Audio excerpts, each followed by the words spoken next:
I think basically we need them more than they need them. Yeah. They should safeguard Nigerians, not individuals. And I hope that this will actually take effect. We hope so. Yeah. We hope so. I mean, it's a good step talking of battling insecurity also in Nigeria. And I think it's part of cutting cost of governance. Yeah, exactly. It begins from places like, and we give it to the president for actually making this happen. Yeah. And we hope it will take effect strongly.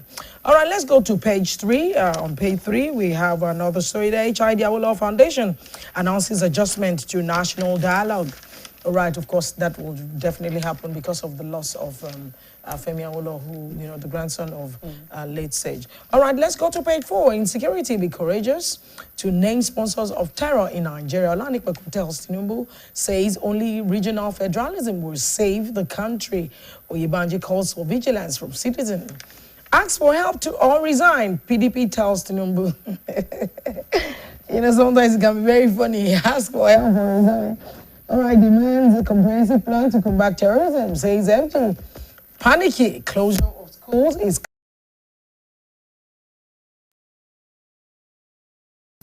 Exactly. I wonder how the opposition sometimes handle things.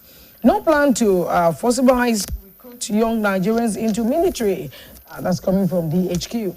All right, 2026 appropriation bill delay, a recipe for further breach of CBN Act. BOFI, ECOWAS criteria, economy, that's coming from economists. All right, let's go to some other stories this morning. Other stories making headlines. All right, G20 declaration, leaders raise alarm over rising debt in low-income countries. Power decentralization, LCCI, lays swear on high electricity tariff. All right, coming to other stories there, NBS identifies 10 largest sector in Nigeria's economy as of Q1 2025. On page 8, Unilorry at 50, exciting story of a golden trailblazer. That story is there on the editorial story page, the alleged assault on a Boeing journalist. The story is on page 9. You want to read further? We have a copy of the Nigerian Tribune. The terrorists are winning. Is this true? All right, that's under the Monday lines. All right, let's go to some other story. Business page, rebuilding fiscal fairness through free zones, VAT capital gains reform. That's coming from an icon. Okay, you want to know? Grab a copy. That's Zaka Dedeji, Chairman, Federal Inland Revenue Service. Around the money market page, analysts predict another MPC rate cut on disinflation, exchange rate dynamics. That's there. All right, on secured loans, corporate lending records higher default rate. That's coming from a CBN survey. All right, tends risk to shape Nigeria banking space in 2026. All right, that story is according to expert Cardoso to address bankers at CIBN annual bankers dinner. All right, that story is on page 14. Let's go to some other stories towards the back page. On the leadership and strategy page, how do we make money? Entrepreneurial organism.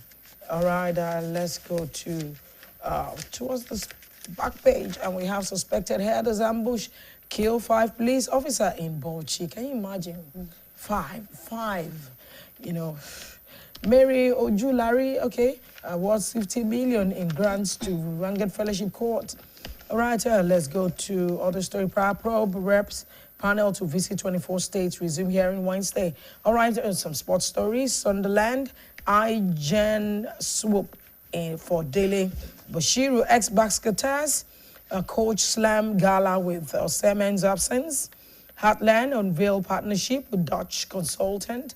Abeokuta set for West Africa Para Games. All right, we'll go to the back page.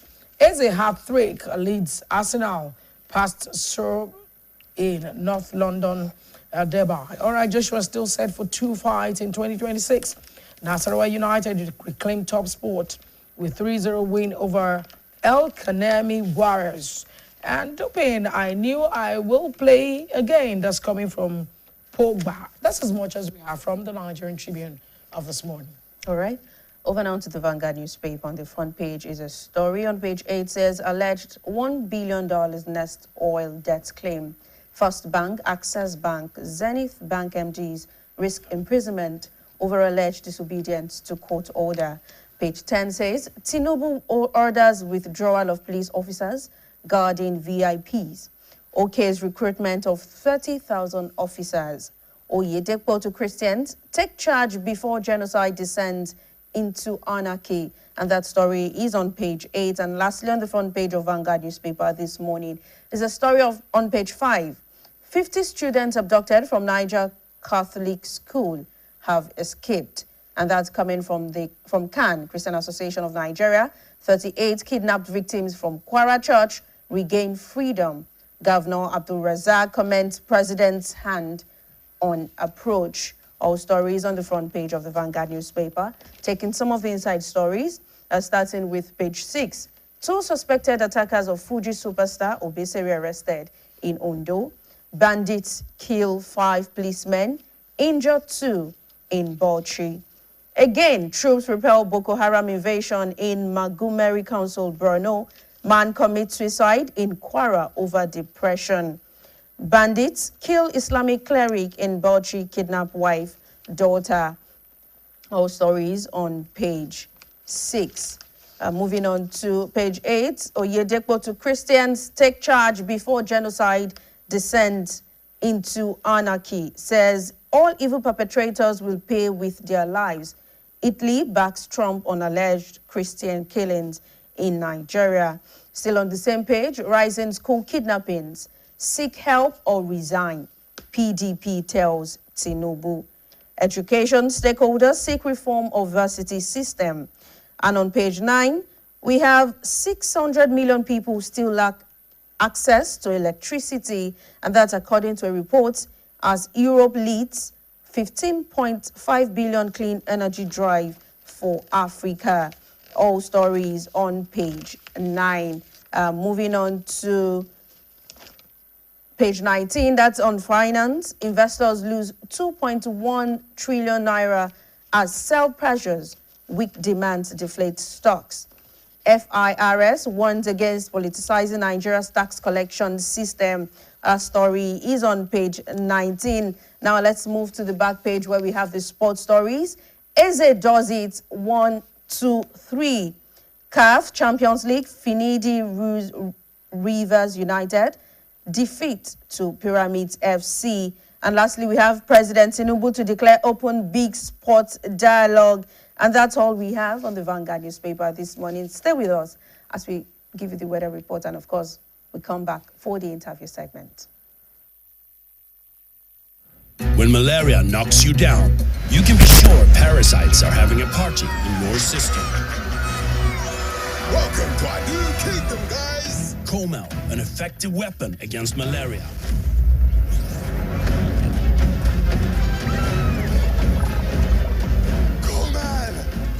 Attacking the parasite army directly to give you express relief and get you back on your feet effectively. Comel on. Malaria gone. Ready for school? Yes! My champs, they use energy at school. I know because imagine the energy they may have used up to return home distransformed every day. Your champs need nourishing energy. Give them Milo at breakfast. It has nutrients that support energy release to help champs get the most out of their active days. Milo!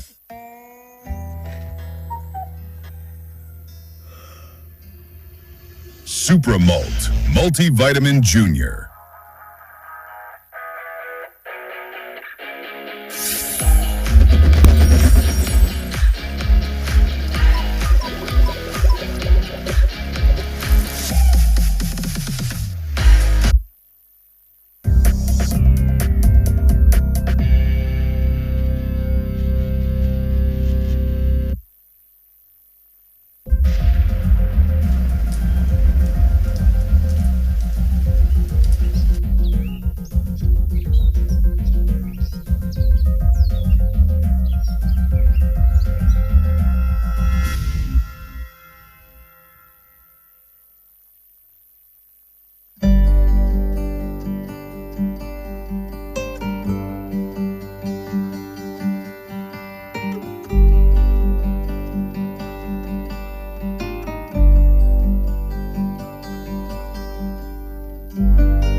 they use energy at school. I know because imagine the energy they may have used up to return home distransformed every day. Your champs need nourishing energy. Give them Billow at breakfast. It has nutrients that support energy release to help champs get the most out of their active days. In today's fast-paced world, staying ahead demands peak performance from our bodies. Like never before, our bodies need an optimum supply of essential nutrients, and Supermalt supports our daily nutritional needs. Supermalt has 20 essential vitamins, minerals, and natural extracts for overall health and wellness. One Supermalt a day gives you energy and vitality, improves your mental performance, and supports your immunity.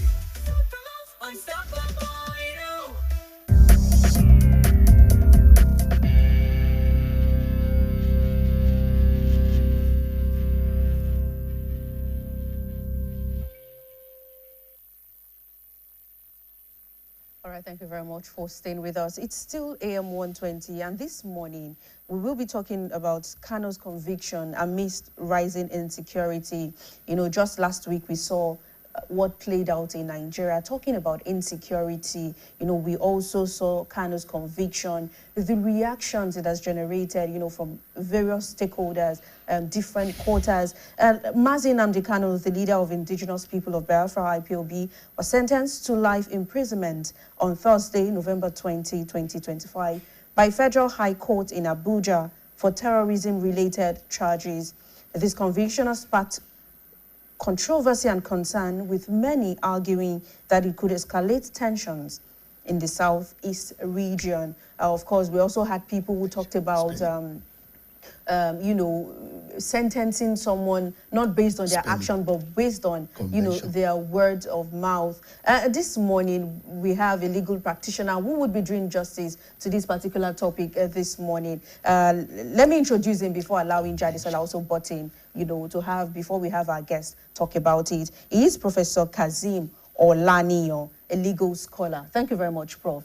You're welcome. It's always a pleasure to have you, especially when we have to talk about, you know, conversations like these. But before we, you know, actually have you butt in, talking about, you know, interpretation of the conviction. Okay, let's just have you come in on that first. You know, let's look at the conviction generally, how it went. Stakeholders also said you cannot convict someone, especially, you know, giving someone life imprisonment based on words of mouth, without, you know, seeing their action, actually saying they actually carried out such acts. What's your definition? What's your, you know, how do you view this conviction? Thank you very much.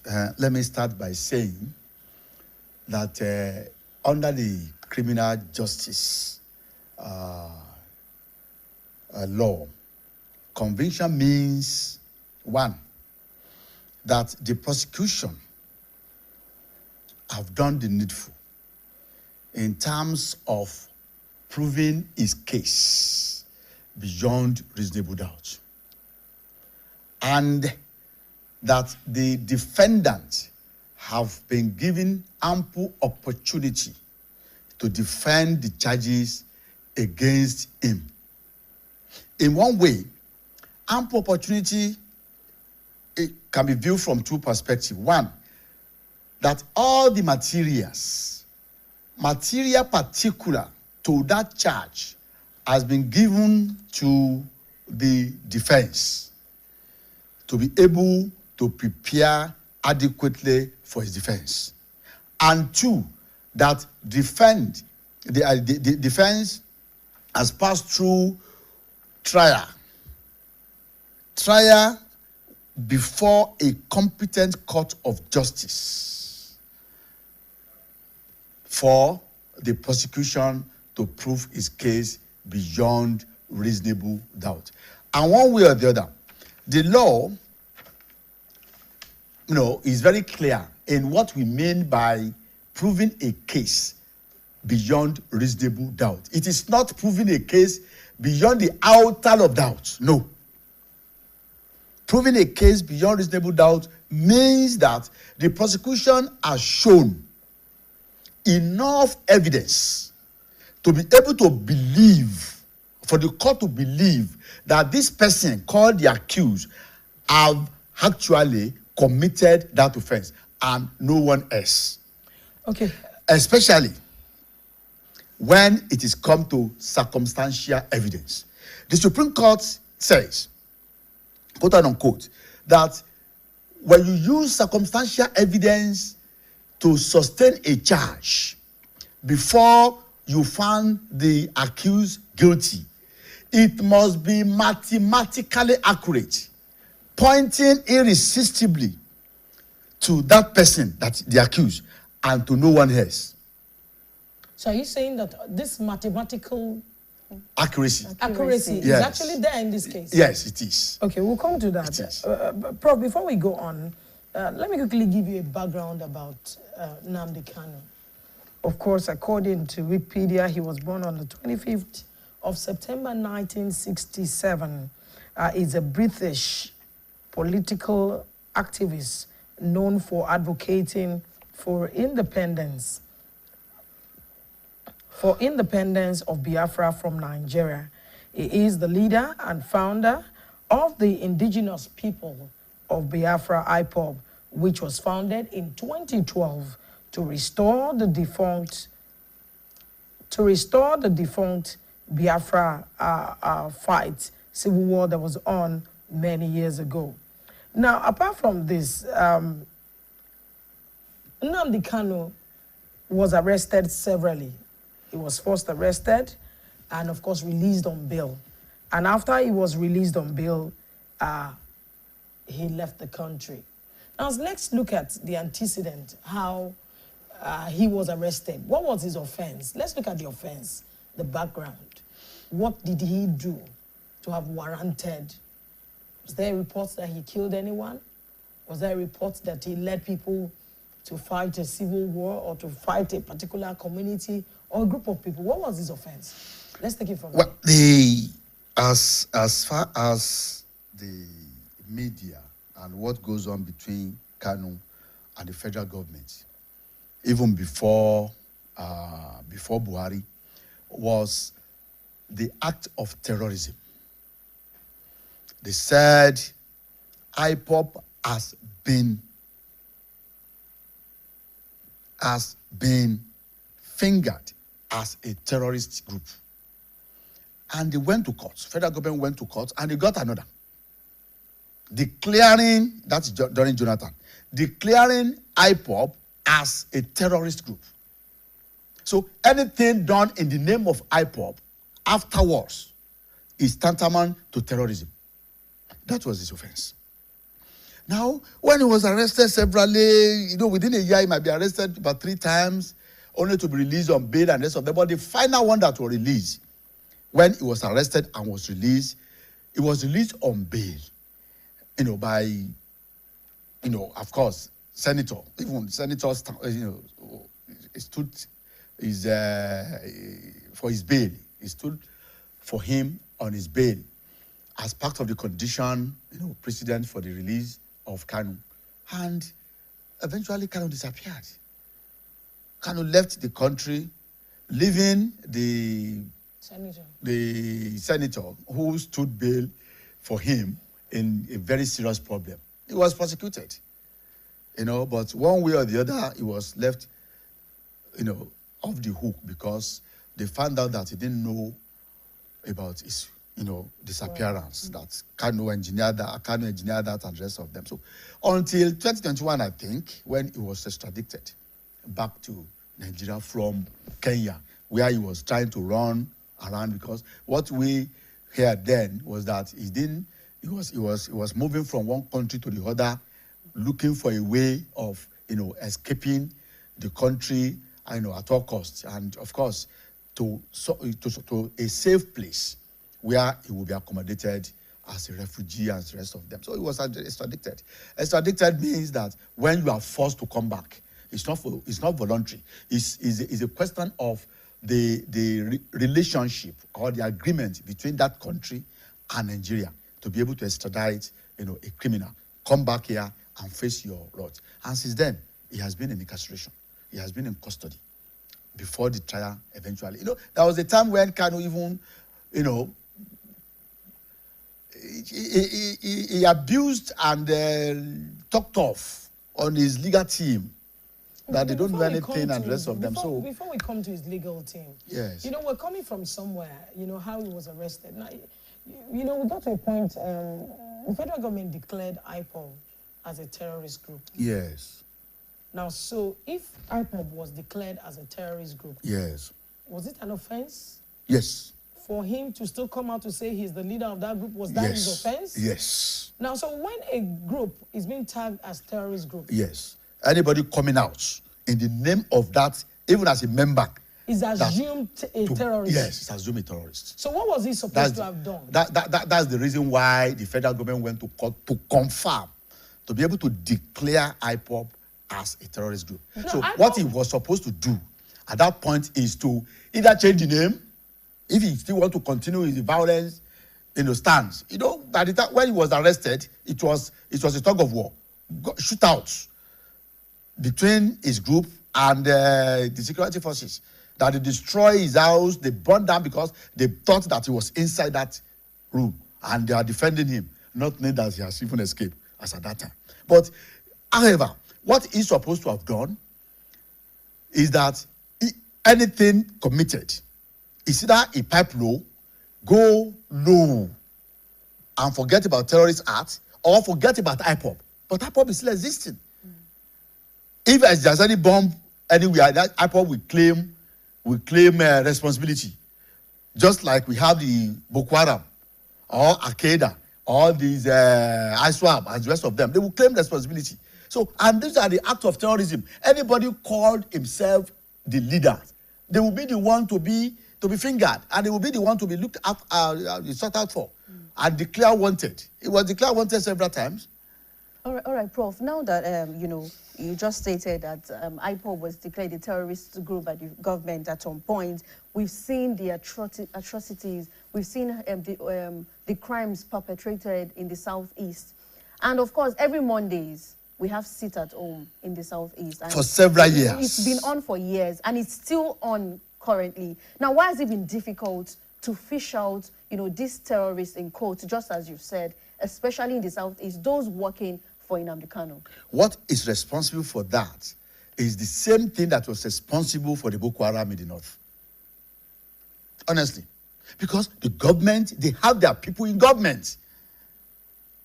You see, when it comes to governance, and you want to tell me that the Igbos in the government now, the federal government now, as senators, as House of Rep, as ministers, they don't have soft spot for IPOB.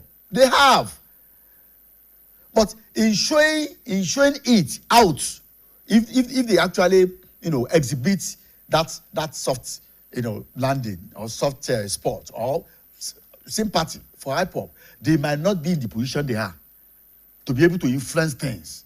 So they will now all be operating underneath. For the government to think that they are not with IPOB, they are not with this terrorist group, so that by the time they are in government, they will be able to influence certain things in favor of IPOB, in favor of the terrorist group. That's exactly what is happening. Everybody, when Shetima was appointed as vice president, he was fingered as, this is the owner of Boko Haram. What is he doing here? Blah, blah, blah, blah, blah. But does it show it? People who knew him were telling the government, but the government does not listen because they have their plan. Maybe because they want to now cage Boko Haram. That's exactly why they invited some of their sympathetic, members, so-called, into the government. Have they been able to do it? No. And that's to bring us to, the insecurity issue we have in Nigeria currently, Prof. We've seen different terrorism sects in different, regions of the nation. Talking of Boko Haram, we've talked about ISWAP. We're talking about Lakurawa. We're talking about IPOB. Just name it. Virtually every region changing name, yes. But hurting people, killing Nigerians, destroying property. The same set of people perpetrating it. It's still the same conversation, yes, in Nigeria. All over. Now, at what point do you think we would get it right? And what do you think the federal government is failing to do at this point? You see, the federal government is trying, but it is not enough. It is not enough because they did not see it as disturbing all of us. They did not see the security breaches here and there, the security, defects in the paraphernalia of governance as disturbing enough. They do not see it as the one that is even affecting the economy of the country. Because if they see it, it will not be chasing dollars. It will not be posting tax to be able to generate more money.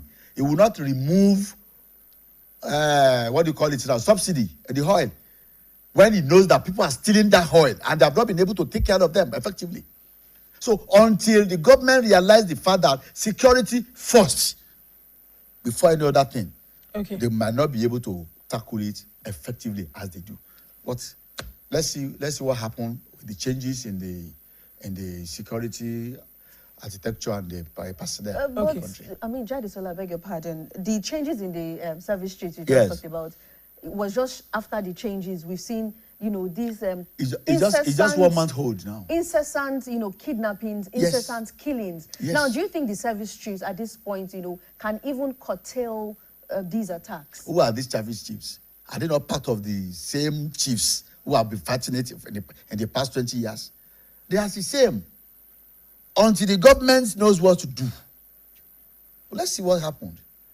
Because everywhere, including the Southwest, that is expected to be safer, is still in crisis. I'd like to take you back to the court judgment sentencing Nnamdi Kanu to life imprisonment. Can we do an analysis of this judgment of the court? Okay. Because you would agree with me that for him to have been sentenced, yes, he was charged for, treasonable felony, terrorism, and all of that. Now, under the law, let's begin with that. Under the law of the Federal, Republic of Nigeria, when someone, what are the instances that someone will be charged and sentenced to life imprisonment for terrorism? You see, sentence for life imprisonment is the sanction only if you are found guilty. If you have not been found guilty, there's nothing like sentence. He was charged for several counts, and he was found guilty on some of them. One of them is the charge of terrorism, act of terrorism. Act of terrorism, of course, involve killing. Pro, before you continue, before you answer that question, extensively, we have a commercial break, and when we return, we'll allow you, conclude on that thought. Please stay with us. What wakes you up in the morning? Is it the sunrise? Is it the alarm? No. It's your dream that wakes you every day.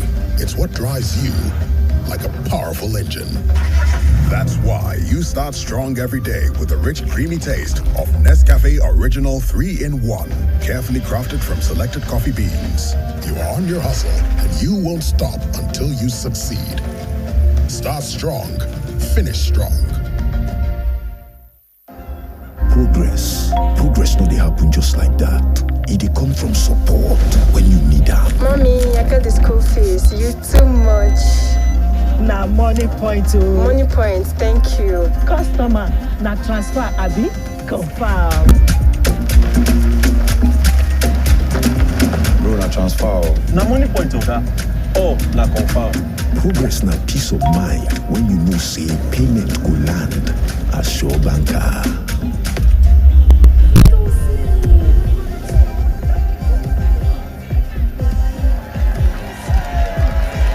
Progress na small win wey dey carry person go far. No worry, yourself go make am. Come go buy ball. Victor, even you dey use money point? Of course na, they use money point. Confirm. Money point, made for your progress.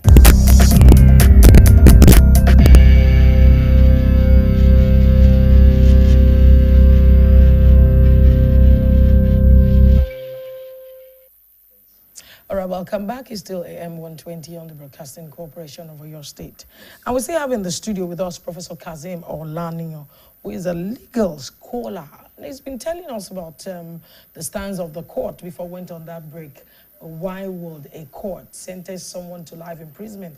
And what are the instances, that the role someone will play, that he won't be tagged, he or she, as a terrorist leader or group member? Over to you. Yes, as I was saying, you see, let me start by saying that in criminal justice, the essence or the basis for the criminal justice is for 10 people, 10 accused persons to escape justice rather than one innocent person to be punished unjustly. And that's the essence of the criminal justice system. Now, having said this, what are those things that you are capable of doing or you must have done before you are charged with this act of terrorism? One, the first thing is to have a group. You must have a group. When you have a group, this group has been involved in uprising, causing mayhem, disturbing the economy, all around, and killing, injuring people. Don't forget, before, let's look at what led to declaring IPOB as a terrorist group. They were facing the security men. They would just go to the police station, kill all the policemen, take all their guns, ammunitions. They do that severally, scatterly. They might do it in Enugu today and go to Ebonyi tomorrow and come back to Imo next tomorrow. That was why the government has to take action. So, after now declaring that particular group as a terrorist group, they still continue. And somebody is saying, I'm the leader of IPOB. Of course, it's daring. It's daring. I must confess, if the federal government actually want to go to the hog, it would have been a death penalty. I'm telling you, sir. So why do you think? Because if any of the Boko Haram is caught, he's dead. But they're being caught and left to go in the name of repentance. Don't forget that they have not said the leader. The leader are always killed in the battlefield.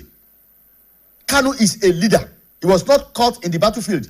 The other members can be caught, and if they repent, they can leave. But Prof, let's also look at the actions of other members who have also killed people. Yes. Who have destroyed but they have not been arrested. The stability of Nigeria. We are talking about those that, you say you are repentant terrorists. Yes. We've seen that happen in Nigeria. Yes. Talk of de-radicalization. Beautiful. We've seen that play out. Mm-hmm. Should that be the case? It should not. So why are we going that route? Why is the government? What I'm saying is that when a leader of a group is caught, is arrested, for him to face the road, he was not killed in the battlefield. They are so careful as not to let him say, oh, he was killed, accidental discharge or whatever, or during the battle. Maybe that was what they were planning. So I told some people sometimes ago, I said, Kanu being in custody is a safe custody for him. Okay, because if they don't want to do it, in other crimes they would have killed him. It is like he was killed by mistake in the battlefield when his people are facing him. Whereas it might be deliberately killed. Okay, let me quickly share this with you from the Guardian newspaper. Which is not the right thing. The Biafran separatist leader Nnamdi Kanu was sentenced to life imprisonment in terror-related charges by a court in the Nigeria capital, Abuja.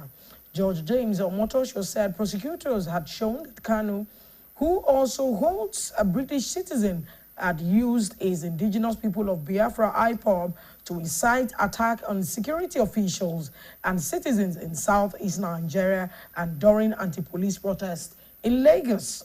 The court finds the defendant, Nnamdi Kanu, the court finds that the defendant, Nnamdi Kanu, is an international terrorist and must be treated accordingly. That's according to the judge. Yes. His intention was quite clear as he believed in violence. This threat of violence were nothing but terrorism acts. The judge had said that earlier while convicting him. Kanu Namdi, a 58-year-old, who had dismissed his legal team and represented himself during the trial, was either ejected from court for unruly behavior, which law states that you can charge me on an unwritten law. Show me, Kanu said, before he was removed from the court. Omotosho, where is the law? Any judgment declared in this court is a complete rubbish. That's according to him, to the judge. The IPOB leader was first taken into the state custody in October 2015, faced multiple charges, including treasonable felony. 18 months later, he was granted bail before disappearing until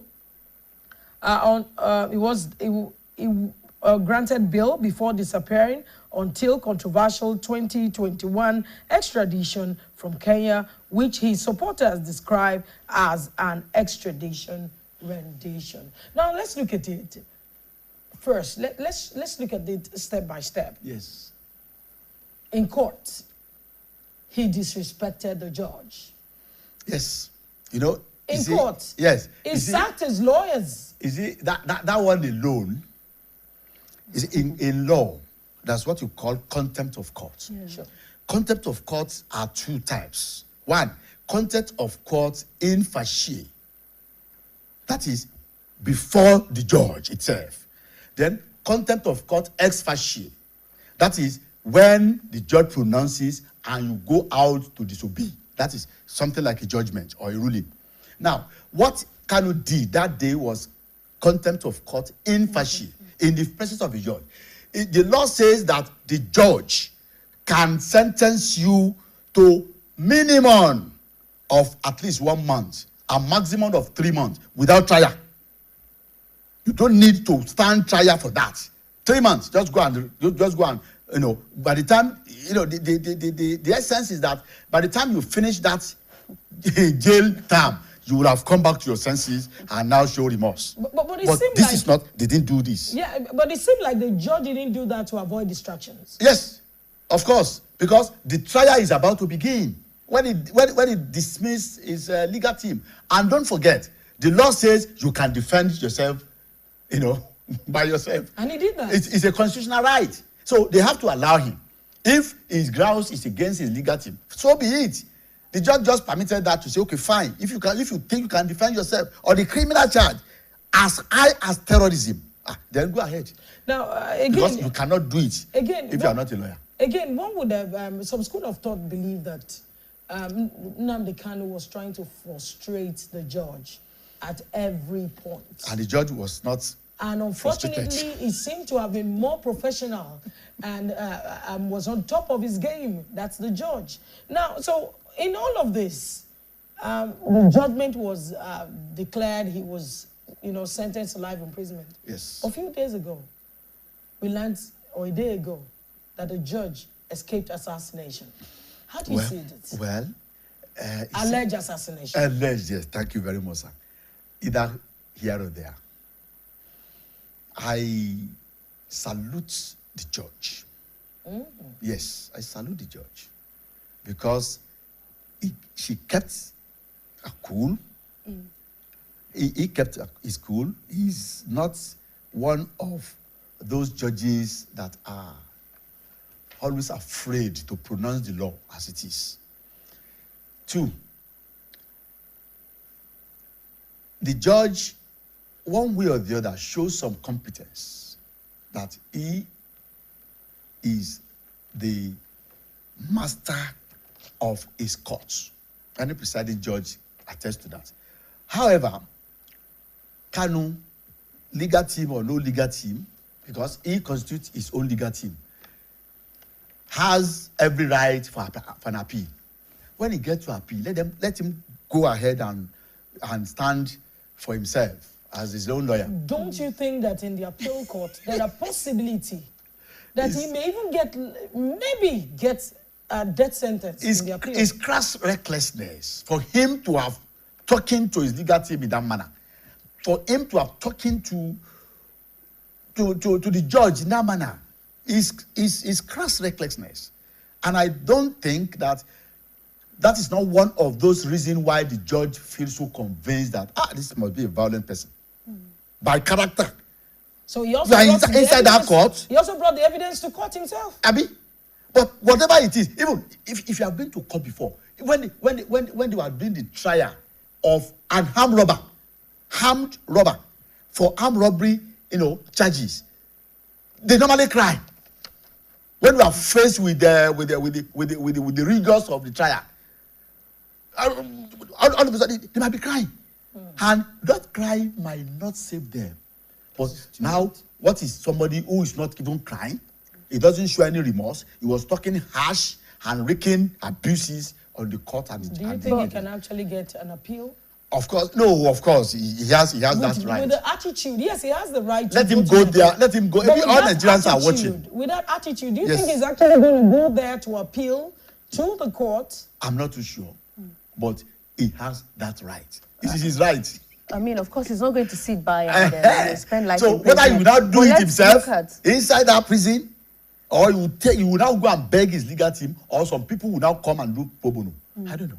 Okay, let's look at this conviction generally now. I also want us to look at security, in Nigeria and, the incidents that have happened in the past few days, especially last week.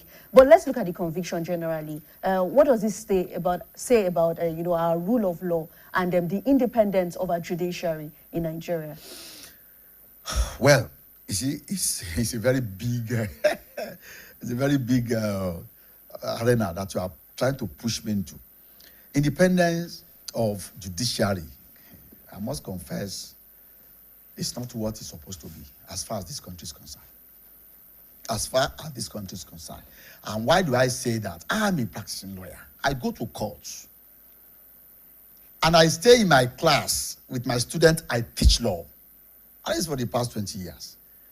One way or the other, I have come across some judgment of the court that I have every reason to set aside on my own say so as a classroom teacher. I have been practicing, more than 25 years in court. And I see that things are not in the best interest of those people who supposed to have access to court. Those people who supposed to have what you call the final arbiter. They don't get judgment. No, they don't. So what do they get? Why? You see, what is it? I've published a book called The Jurisprudential Theory of Justice. Jurisprudential theory of justice. In jurisprudence, justice is very, very wide. And there are so many theories that support justice. What we are having in Nigeria is the justice of the justice sector. What does that mean? Oh, well, that is part of my topic for the inaugural lecture. You can begin from here. Now, a justice sector is expected to uphold justice. The courts, represented by the courts, and the judiciary, these two bodies, the court, which is part of judiciary, and the judge and the lawyers who are part of judiciary. The question is, are they working towards having justice? So, in that wise, I'm trying to demonstrate that there are so many injustices perpetrated by the justice sector, whereby people who think will uphold justice at all costs, who sworn to, could not do so when they get to the bench. Lawyers who actually call themselves the minister in the temple of justice. The temple is the court. The minister are the judges. The head of that temple is the judge. Between the two of them, between the three of them, do they dish out justice? That is what goes on in what we call independence of judiciary, not independence of judges. Judiciary, I as a lawyer, a legal practitioner, I am a member of judiciary. But do they recognize that? Will I go to court and say actually what the law says, or what the fact says, even if I cannot change the law. Would I go to court to say? Do I go to court to say, or have I been going to court to say what the law or what the facts states? Prof. And expel the worst. Prof, we have seen, various interpretation of, of the law sometimes, and sometimes there are misconceptions. Sometimes we even talk of confusion. He's talking of interpreting the law. But what exactly does the interpretation of the law clearly for us all? A judiciary, constitutionally. But sometimes, and that's where I'm going.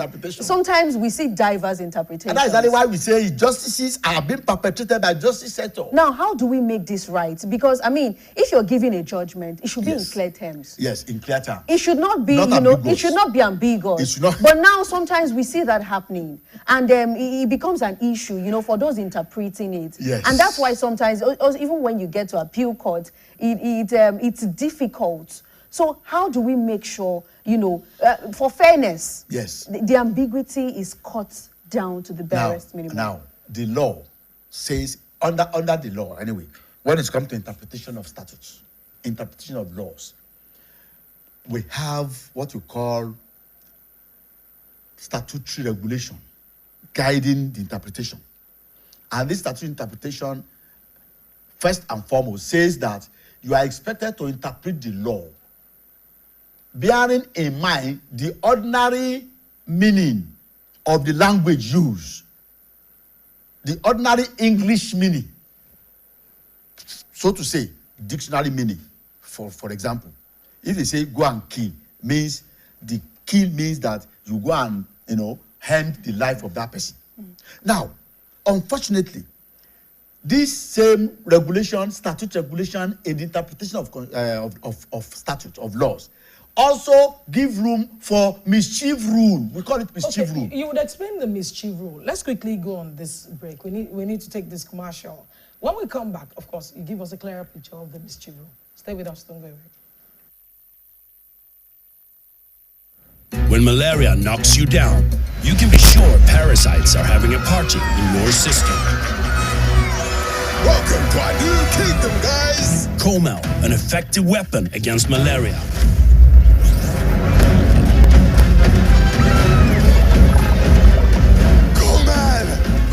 Attacking the parasite army directly to give you express relief and get you back on your feet effectively. Comel on Malaria Gone. In today's fast-paced world, staying ahead demands peak performance from our bodies. Like never before, our bodies need an optimum supply of essential nutrients, and Supermalt supports our daily nutritional needs. Supermalt has 20 essential vitamins, minerals, and natural extracts for overall health and wellness. One Supermalt a day gives you energy and vitality, improves your mental performance, and supports your immunity.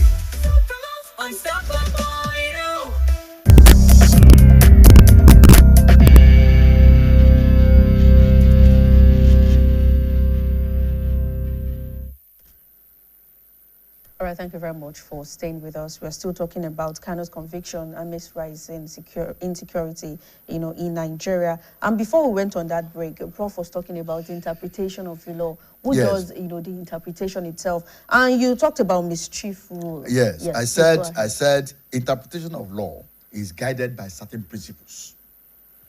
The first principle is the ordinary meaning of the words used in the law. If the word says to kill, means go and end his life. No more, no less. But this same, we also have what we call mischief rule. Mischief rule says that when it is obvious, when it is very clear that interpreting the statute in the ordinary meaning, within the ordinary meaning of the word used, will create mischief, then you can interpret that words or law or phrase or sentence in a way that we end the mischief. And what do we call mischief in law? Mischief in law is when a piece of law, or a sentence, or a phrase is capable of several meanings, that the mischief there is very, very, very, very clear. That for you to now say, okay, fine, if I want to interpret this law, that means I will leave some gaps, which might have it very difficult to implement. Then I will now interpret it in a way that that mischief, so obvious, will be removed. And again, that's what you call rules against ambiguity. There are certain words that you can use that are capable of several meanings. When it's used as professional, when it's used as ordinary language, it is capable of being, interpreted severally, meaning several meanings. In that way, the rule says that we should interpret the statute in order to clear the ambiguity, not to allow that statute to impress that you have other meaning apart from this. But in doing so, you must have the knowledge of the sound knowledge of the law as per the intention of the legislature when they are making that law. Okay. You cannot just eradicate mischief in the interpretation of the law. You cannot eradicate ambiguity. These principles, which I said, I have mentioned 3 now. These principles are only advisory for those in the judiciary who are capable, who are already, assigned constitutionally to interpret laws. Okay, but what of if they now refuse to follow any of the principles? Okay, let's look at this convention once again. This convention came to public space and it has generated a lot of reactions. Some school of thought believed that Nnamdi Kanu was supposed to be sentenced to death. Some believe that he could have been allowed to go. Some also feel that it was an injustice on him. Now, do you think this judgment, what do you think it brings to the public? Does it further strengthen the trust people have in the judiciary, or it will weaken? It's both. How? How? Because when you see the reaction of people, some says it's supposed to be, sentenced to death. Some says, okay, one, you have done well. Sentence to life imprisonment is just, of course, it will be there in custody until another government comes and or the government, even the government in power, feels that, okay, fine, let me release him and pardon. He has shown remorse. Nobody can touch him. He's so free there. And some are saying that, no, it's even justice to have even arraigned him in the first instance. What has he done wrong? When some other people are committing the same offenses or even more heinous offenses, that they are still walking tall and free. It's expected. When it's come to, charges, we call it high profile, so-called in law, high profile cases, it is expected. However, the law would not allow anybody to use the law as a vehicle of injustice. Okay. Yes, the law itself will take care of that. For example, it is not an excuse for saying that, oh, this man, caller that is sitting there, has committed this offense in the past and nothing happens to him. So I can do the same. Or when I commit that offense, I want to be left alone too. I want to walk free and tall. I don't want anything to do for. Law will not allow that. Because they said 2 wrongs may not make.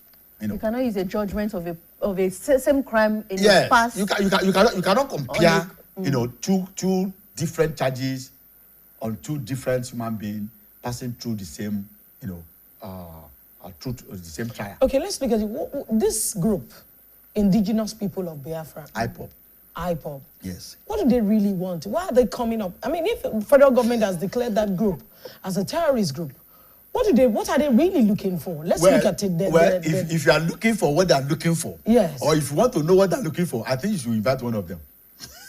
No. We're just looking at. We're doing an analysis. From me, looking at the issue from my own third eye or third perspective, I would say they are fighting. They are minority, right fighter. Minority right fighters are not been finding it easy in Nigeria. Look at Kesarowiwa. That happened during the military. They didn't even tell us how they concluded the trial and they sentenced him to death, and they just killed him. Mm. We knew only after he had been hanged and died. They didn't do that, this canon like that. They could have done it. They could have done it. Nothing will happen. So why but did the question is, what they did to Kensarowiwa was abhorred, was illegal. So they could not have done the same illegality in this case, especially when we have the civilian government. That one aside.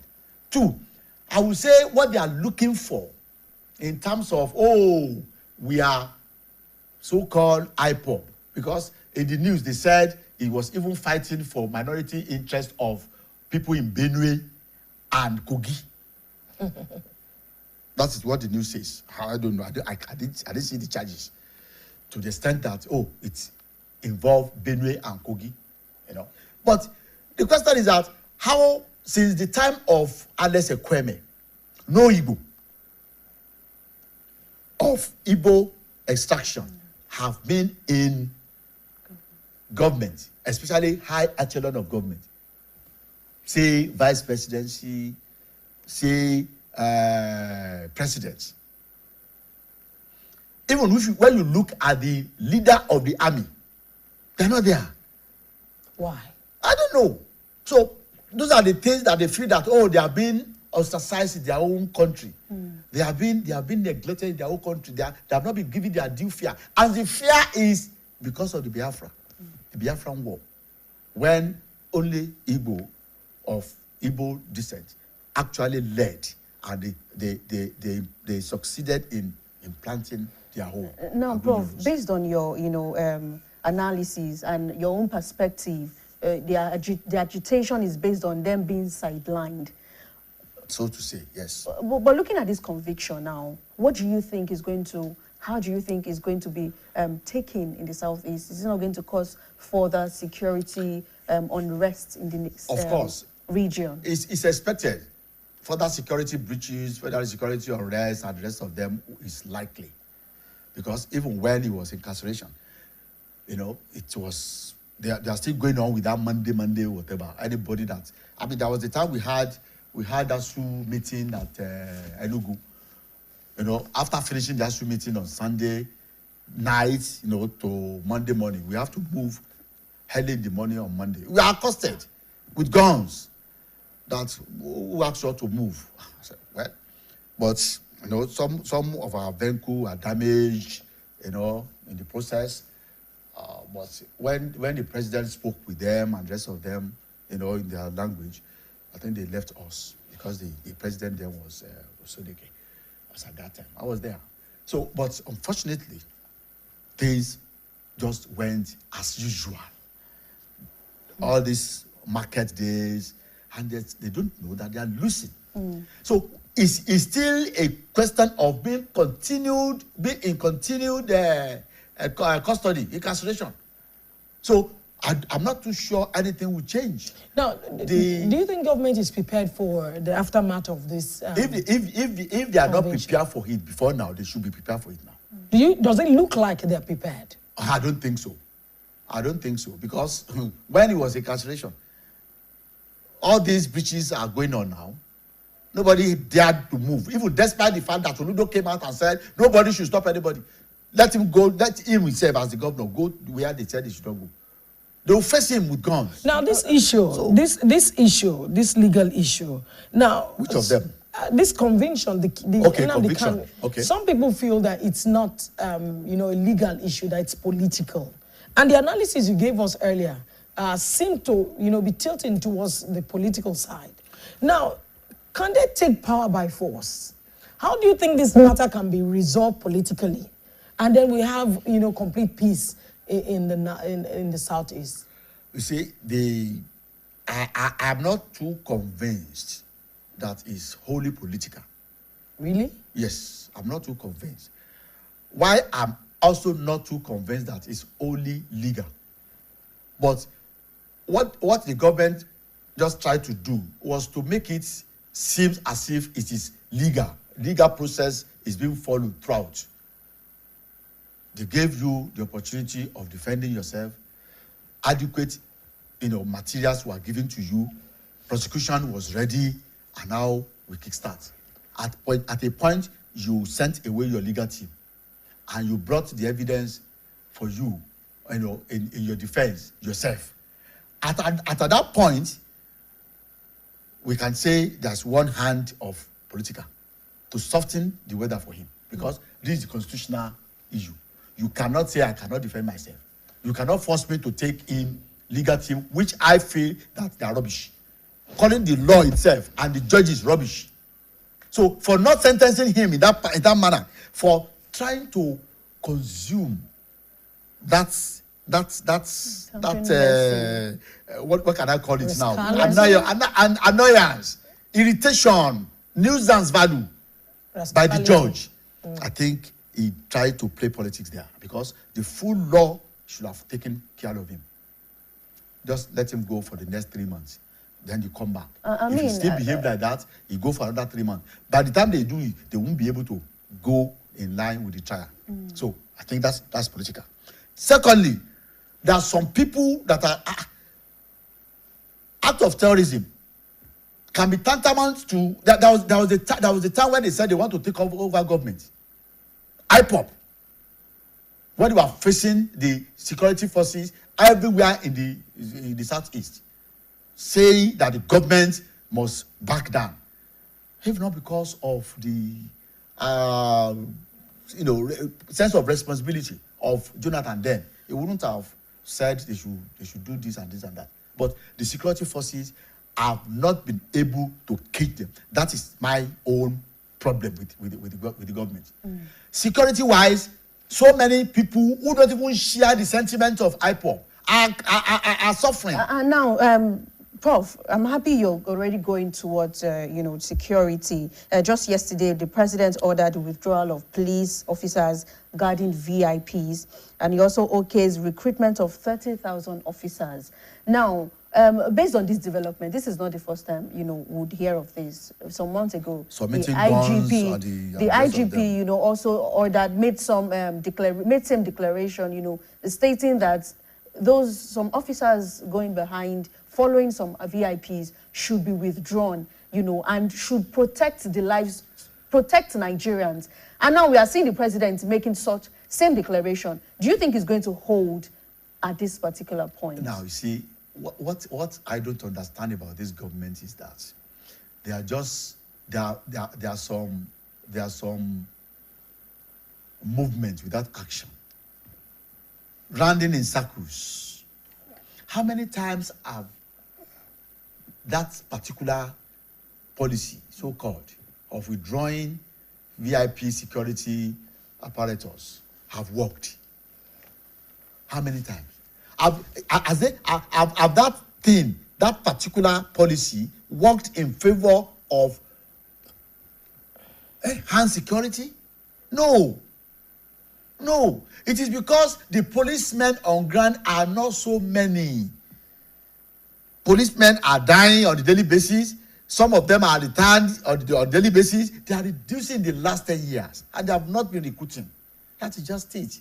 I don't see government being serious about security by saying those ones guarding is there any policeman guarding me? What do they mean by VIPs? Are they not the senators? Are they not the ministers? When they have the itinerary of the police convoy and the rest of them, when the innocent citizens are dying, where the police are supposed to guard them. That was what my Oga Aketi himself, with the blessed memory, was canvassing that the police are not enough to guard the whole entire country, and that is exactly why the Southwest led to the creation, of Amotekun to actually assist, to boost, the security apparatus. But government just thinking that we are not thinking in Nigeria. Withdrawing the how many of them? If you see a senator today, you will see are they not the VIP you are talking about? You will see policemen with them. What do you think we should do? Convoy. Are they removing anything? Now, withdrawing them, from my own school of thought, that they should be reduced. Yes. If someone has 20, then let him get 5. Mm-hmm.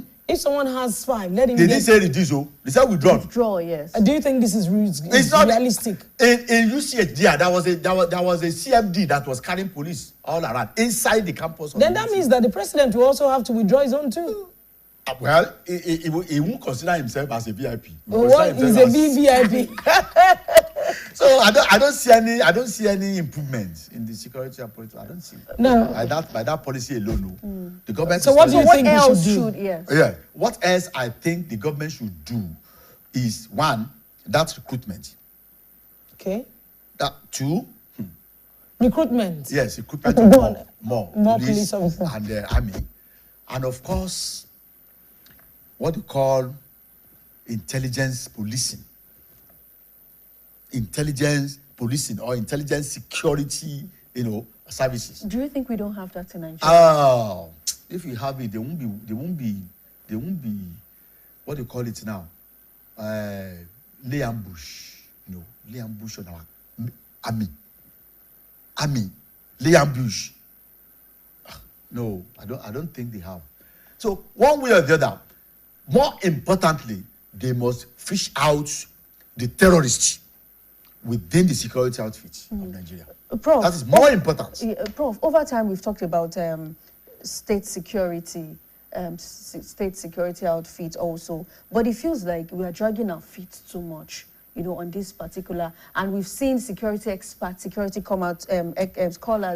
come out to say that might be the solution for us in Nigeria in battling insecurity to its barest minimum. Yes. Why does it seem like we are dragging our feet too much on that particular? Because some of those people you want to remove, some of those people you want to deal with are in government.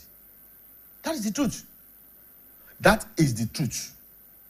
If I, as a president, with all who's and cry, with the intelligence report that so is a member of Boko Haram, so is a member of IPOB, and you still put them in government, thinking that you will be able to use them to your advantage when the time comes.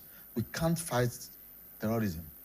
We can't. But these are allegations. We are allegations. Allegations. Has anybody written any petition or go to court on this same statement? There are so many. So what has happened? Chowora has even gone to court on. So what is wrong with our judiciary? But of course, the judiciary were not convinced. Just like you said, written, video them and see them. How will you now see? There are times in this country that Boko Haram will release a video of slaughtering some of the captive and say, come for the others, or else between so and so bring so money. We will slaughter them as we are slaughtering these ones. Video in this country. And they cannot trace where they are. We could not use that video and you now want to tell me that we are. No. Now, for example, now, why is Trump so energetic in what he's saying? By saying it's what do you think is wrong? For example, there was a time in this country when America informed Nigeria that some of our people, 1, 2, 3, 4 people, are within the captive of the Boko Haram. We want you to make sure you release them before so. And the Nigerian government could not. Only for after a few weeks, announcement from the same U.S. government that, well, we have released, we are in custody of our men, having been released, having been saved from the, hangman's noose that they have in Boko Haram enclave. And we make sure that all the Boko Haram that are with them are dead. Only when that person has been flown to America. American came down to Nigeria, freeze people, went back to America, killed all those ones, and we are now saying we are security.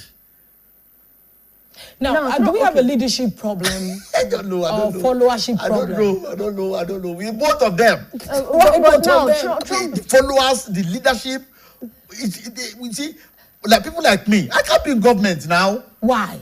Because when I see that I'm failing, I will resign. No, because you can do it. That's the more reason why you go there. No, you see, government we have now, or elsewhere, especially in this part of Africa, does not want you to be more intelligent than they are. Prof, you see, especially when they know that they cannot manipulate you. Prof, they cannot give you government. Talking of the resignation you just talked about, you see in other climes, in developed countries where when things happen like this, especially when it has to do with security or an unrest, the government of the day resigns. Yes. But we barely see that happening in this climb. Why is that so? Because it's in our nature. You know, because we like power. Paraphernalia of power. We want to enjoy it. You know, we want a situation where things continue to be rosy. So when you are removed or when you are charged to resign, say, hey, me resigning? No, I will enjoy this thing until I die there. All right, Prof. Trump says he's coming, guns are blazing. I want you to, give your thoughts on that. Is that really going to help our insecurity challenges in Nigeria? But before you answer that question, we have a commercial break and we'll be right back.